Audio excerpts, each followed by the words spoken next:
지난번에 계시에 대해서 말씀을 살폈는데요. 오늘은 성경에 관한 말씀을 살핍니다. 성경에도 많은 주제가 있는데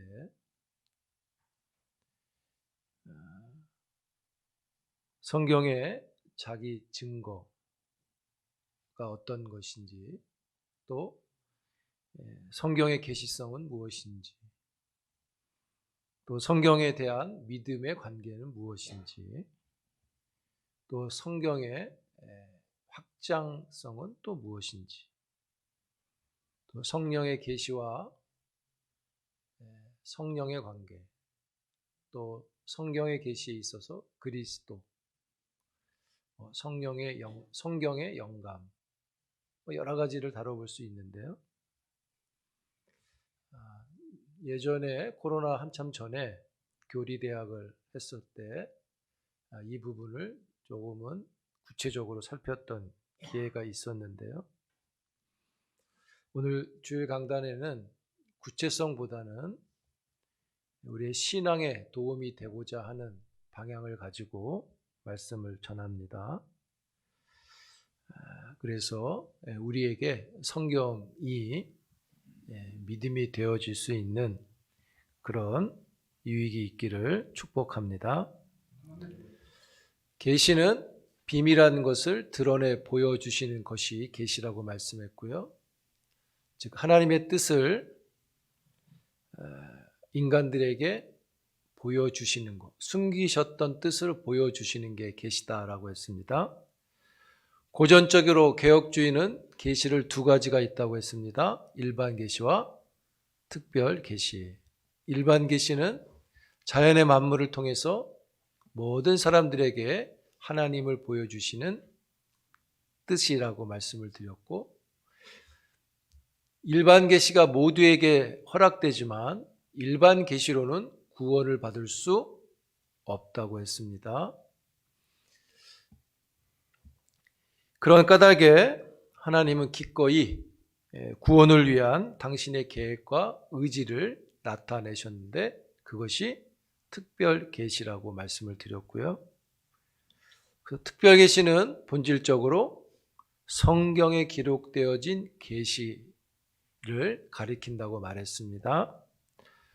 특별 계시에는 여러 가지가 있긴 있지만 본질적으로 기록된 성경이 특별 계시라고 여기시면 됩니다. 그리고 우리는 특별 계시를 통해서 구원을 받습니다. 특별 계시인 성경, 이 성경은 기록된 하나님의 말씀을 가리킨다고 했죠. 말로 하는 게 아니라 기록된 성경이 중요하다고 그랬습니다. 그리고 이 성경에 기록된 하나님의 말씀에는 구약과 신약의 책들이 다 포함됩니다. 구약은 몇 권이죠? 몇 권이요? 39권입니다. 신약은 27권, 합쳐서 66권이죠. 성경 66권을 가르쳐서 정경이라고 합니다. 정경이라는 것은 영감되었다는 뜻입니다. 하나님의 영감을 가진 성경은 기록된 66권만 있는 겁니다. 67권 아닙니다. 66권을 정경이라고 하는 것은, 이 정경이라는 것은 카네라는 히브리어 단어에서 나온 말인데 이게 갈대라는 뜻입니다. 갈대. 고대 근동 시대에는 갈대를 무엇을 측정할 때 쓰거나 선을 긋는 자처럼 사용했습니다. 반듯하게 그을 수 있게끔 갈대를 사용했어요. 그래서 이 카네라고 하는 이 단어가 히라버로는 캐논이 되었습니다. 캐논은 정확하고 반듯하고 완전한 것을 의미합니다. 여러분, 캐논 하면 사진기, 캐논 복사기 이런 거 아시죠? 그 뜻이 정확하게 완전하게 실물하고 똑같이 오차 없이 사진을 찍고 복사한다는 의미에서 캐논이라고 붙인 겁니다. 그래서 66권을 완전한 것으로 봤고 하나의 오차도 없는 것으로 여겨서 우리는 정경이라고 하는 것입니다.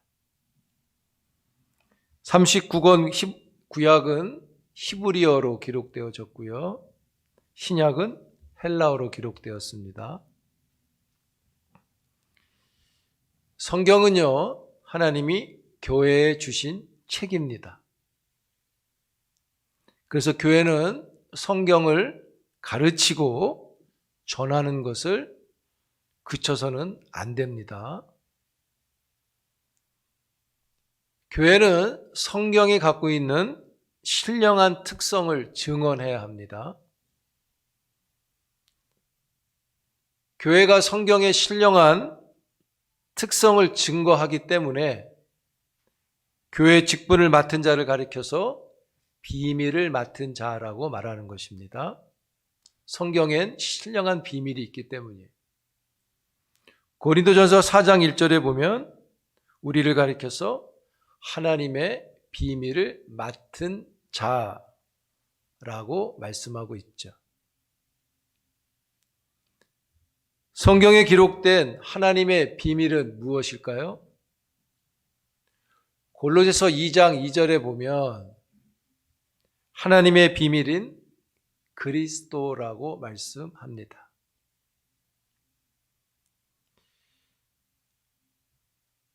성경에 신비로운 것은 하나님의 비밀이 있기 때문이고 그 비밀은 그리스도입니다. 성경에 기록된 이 비밀이 성도들에게 나타났습니다. 골로새서 1장 26절에 보면 이 비밀은 만세와 만대로부터 감추어졌던 것인데 이제는 그의 성도들에게 나타났다고 말씀합니다. 성경은 그리스도의 비밀을 기록한 책으로 교회에 주신 겁니다. 그러므로 성경은 사람의 말이 아니라 하나님의 말씀으로 받는 겁니다. 믿습니까? 데살로니가전서 2장 13절에 보면요. 너희가 우리에게 들은 바 하나님의 말씀을 받을 때에 사람의 말로 받지 아니하고 하나님의 말씀으로 받음이니 진실로 그러하도다. 이 말씀이 또한 너희 믿는 자 가운데서 역사하느니라. 여기 보시면 너희가 우리에게 들은 바, 이 말은 이런 겁니다. 여러분들이 목사에게 들은 바, 하나님의 말씀을 받을 때에 여러분들이 듣는 말씀은 목사가 전하지만 무슨 말씀을 받는 겁니까? 하나님의 말씀을 받을 때입니다. 하나님의 말씀으로 받는 자에게 역사가 일어나는 겁니다. 여러분, 혹 목사가 부족해서 하나님의 말씀을 전해도요, 참된 성도는 그 말씀을 하나님의 말씀으로 수납하는 것입니다. 왜냐하면요, 목사가 역사하는 게 아니라 하나님, 말씀하신 하나님이 역사하시기 때문인 거죠. 사랑하는 성도 여러분, 주의 종들이 전하는 말씀을 하나님의 말씀으로 받는 경건이 유익입니다. 그것이 우리에게 복이 되는 것이고요. 이렇게 말하는 것이 제가 목사가 설교를 치장하거나 포장하는 게 아닙니다. 말씀이 하나님의 것이기 때문에 말하는 것입니다. 겸손으로 말씀을 수납할 수 있는 복된 종들이 되기를 축복합니다. 그럼 모든 성경은 하나님의 감동으로 되었죠. 이 감동으로 되었다는 말을 영감되었다 이런 뜻을 쓰는 겁니다. 말씀은 영감되었다. 영감이란 뜻이 성경을 기록하는 과정에서 작용하는 성령의 역사,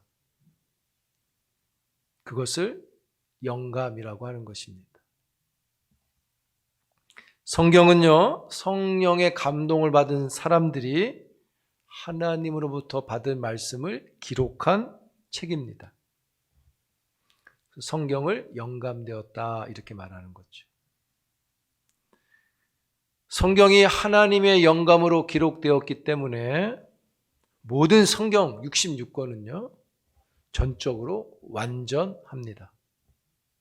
그리고 66권 성경은 구원에 이르는 진리가 충만하고요, 성경은 서로 조화되어 하나도 어기는 것이 없고요, 성경의 문체는 위엄이 있고 탁월하여 세상의 글과 비교할 수 없습니다.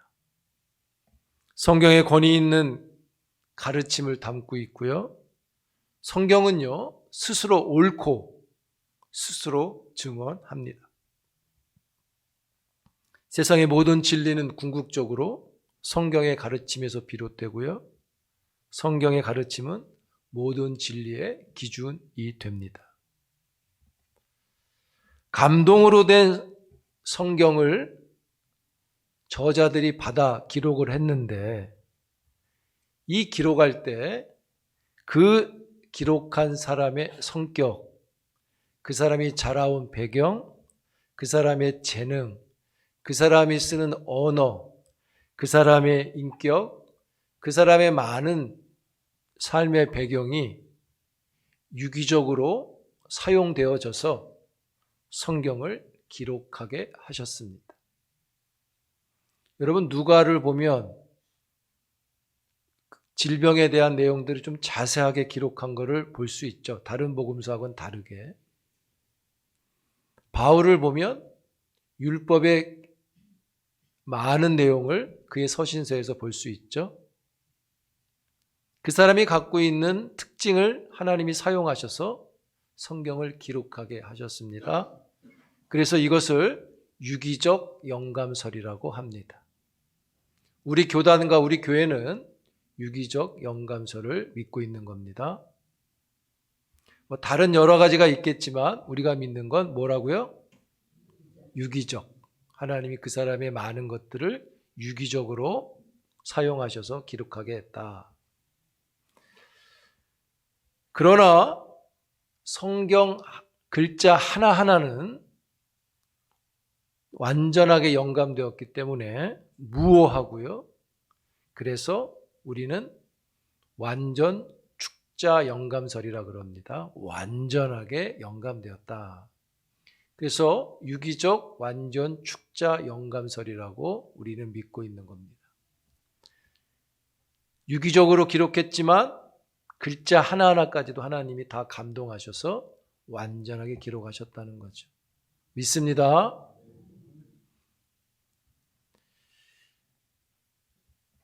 성경의 저자는 그러므로 하나님이십니다. 성경의 저자는 하나님이기 때문에 성경은 하나님의 권위를 갖고 있습니다.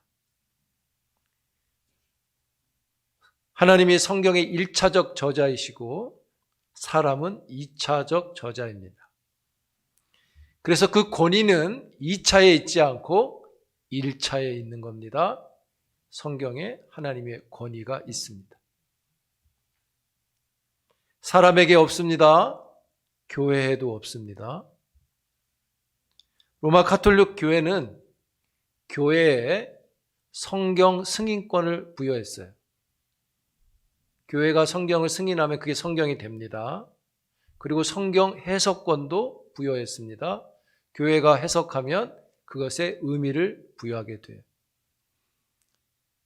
그래서 우리는 보지 않는데 외경이라는 게 있죠. 66권 외에 5권이 있는데 천주교는 그걸 성경으로 봤습니다. 위경이라는 것도 있는데 역시 같습니다.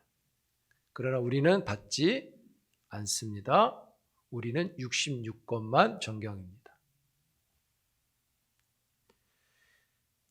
그들이 하는 일은 잘못된 것입니다. 성경의 권위는 교회에 있지 않고요. 사람에게 있지 않습니다. 그 어떤 것으로도 침해될 수 없습니다. 철학도 어떤 과학도 성경을 초월할 수 없습니다.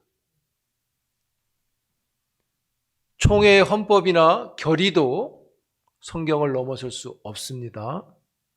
성경을 해석하는 무한 법칙은 기록된 성경 66권밖에는 없습니다.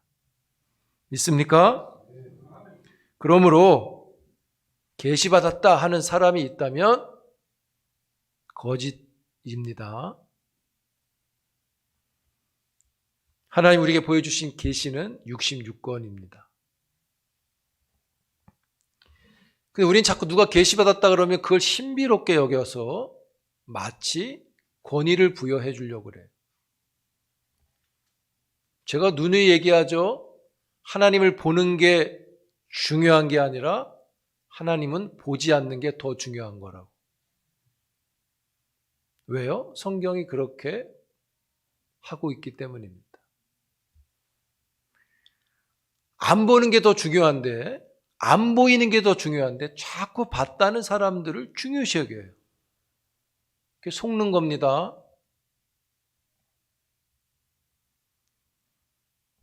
여러분, 성경은 오직 계시로 66권밖에 없습니다. 또 쓰셔가지고 67권 만드시면 안 된다는 거예요. 성경은 완전하기 때문에 더 이상 필요 없어요. 그게 완전이고 무오입니다.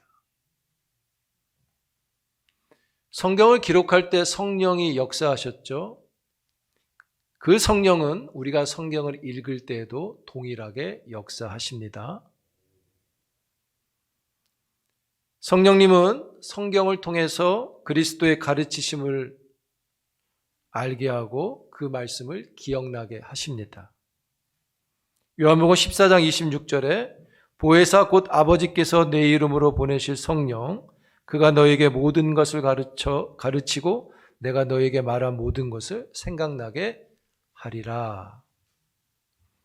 성령님이 모든 것을 알게 하실 때에는 철저하게 기록된 성경을 통해서 알게 하시는 겁니다. 그런 까닭에 영적으로 다른 것을 구하거나 선호할 일이 아닌 것입니다. 오직 기록된 성경 말씀을 통해서 경건을 배우고 알고 순종하는 것입니다. 여러분, 성경 말씀을 들으면 뭐가 생기죠? 성경 말씀을 들으면 어떻게 됩니까? 성경 말씀을 들으면 졸립니까? 믿음이 생긴다 그랬죠. 들음은 믿음이 온다. 믿음은 들음에서 난다고 했습니다. 여기서 들음이라는 것은요, 친히 말씀하시는 하나님의 인격을 듣는 것을 의미합니다. 소리를 듣는 게 아닙니다. 하나님의 인격을 듣는 것입니다. 우리가 말씀을 읽는다는 것은요, 듣는다는 것이고, 그래서 성경 읽기는 성경 듣기인 것이고요. 성경을 듣는다는 것은요, 하나님께서 말씀하시게 하는 것입니다. 말씀하시는 분이 있어야 듣는 거 아닙니까? 하나님이 말씀하신다는 것은 곧 하나님이 나타나시는 것을 가리킵니다. 그래서 하나님의 인격을 듣는 것이라고 말씀드리는 겁니다. 그리고 하나님의 인격을 듣기 때문에 믿음으로 말씀을 받아야 하고 믿음으로 이해해야 하는 것이죠. 여러분, 성경을 가장 잘 받아들이는 성도가 가장 은혜로운 성도고요. 가장 심오한 성도입니다. 하나님이 스스로 계십니다. 하나님이 스스로 진리이십니다. 스스로 계신 진리는 완전한 진리입니다. 스스로 계신 진리가 우리에게 계시될 때, 계시된 진리는 우리에게 맞추어진 진리로 계시되어집니다. 칼빈은 이것을 맞추어진 진리라고 말을 해요. 스스로 읽는 진리는 신령하고 신비한 지식입니다. 그런데 우리는 신비한 지식이 없죠. 신령함이 없단 말입니다. 그래서 스스로 계신 진리가 우리에게 계시될 때 우리는 그 지식이 없기 때문에 중보자 예수 그리스도가 스스로 계신 진리를 우리에게 딱 맞추어진 진리로 계시되도록 해 주신다는 겁니다. 그래서 누구든 이 신령하고 신비한 지식을 들으면 뭐지? 이게 아니라 딱 맞추어진 진리로 깨달음을 얻게 된다는 것이죠. 그것을 누가 한다고요? 중보자 예수 그리스도가 하시는 겁니다. 중보자 없이, 그리스도 없이 진리를 안다는 것은 거짓입니다. 진리를 아는 것은 그리스도를 통해서 알 수 있습니다. 신비주의자들은요, 중보자 그리스도 없이 자신들이 기발한 의식이나 형식을 통해서 하나님을 즉각적으로, 직접적으로 안다고 하는 자들입니다. 거짓된 선동입니다. 여러분, 성경을 받아들이는 것은요, 기발한 어떤 것이 아니라, 똑똑함이 아니라 부드러운 마음을 가져야 합니다.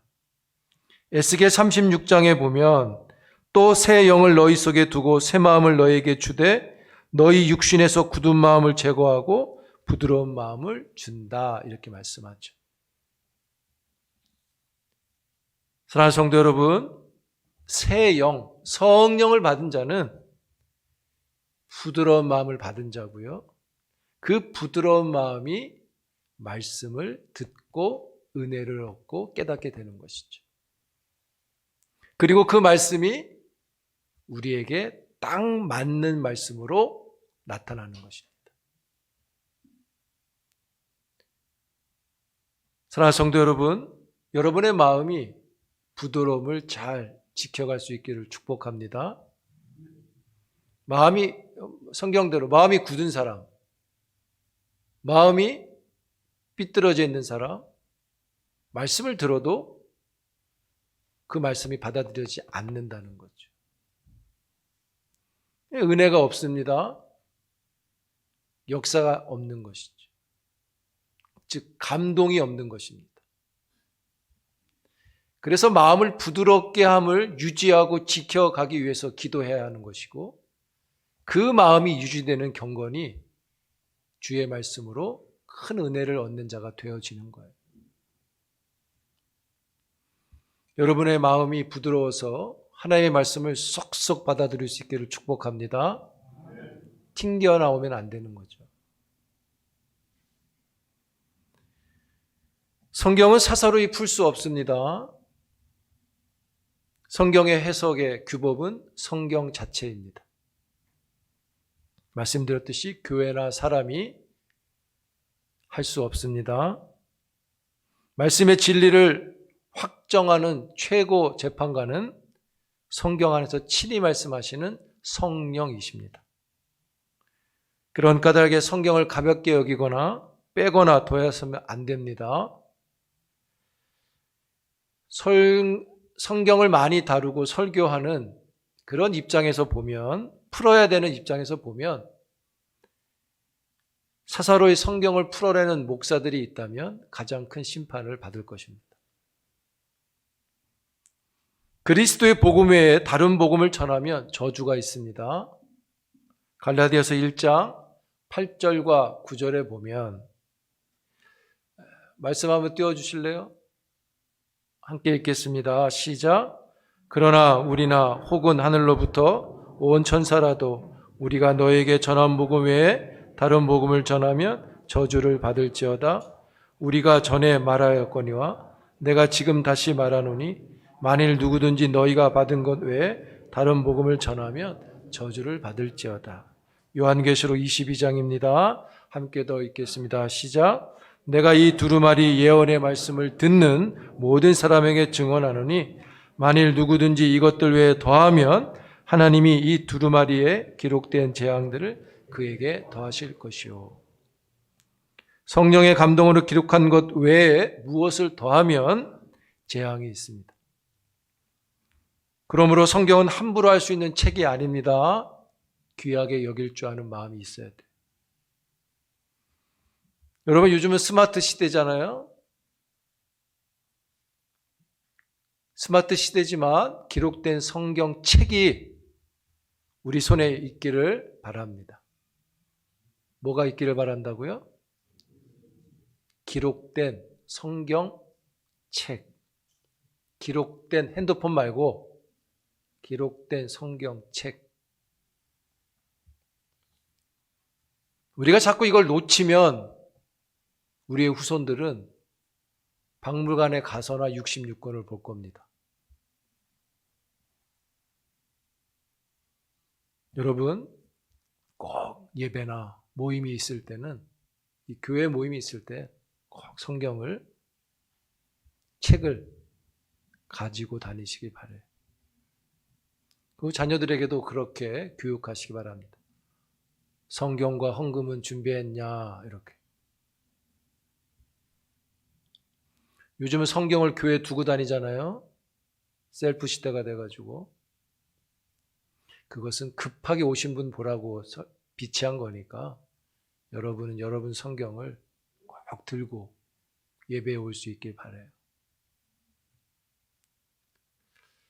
모든 성경은 교훈과 책망과 바르게 함과 의로 교육하기에 유익하다 했습니다. 여러분, 우리가 바르게 되는 것, 의로 세워지는 것은요, 성경으로 하는 것입니다. 성경을 만나면 사람이 온전하게 됩니다. 그래서 성경은 우리의 믿음의 삶의 규범이 됩니다.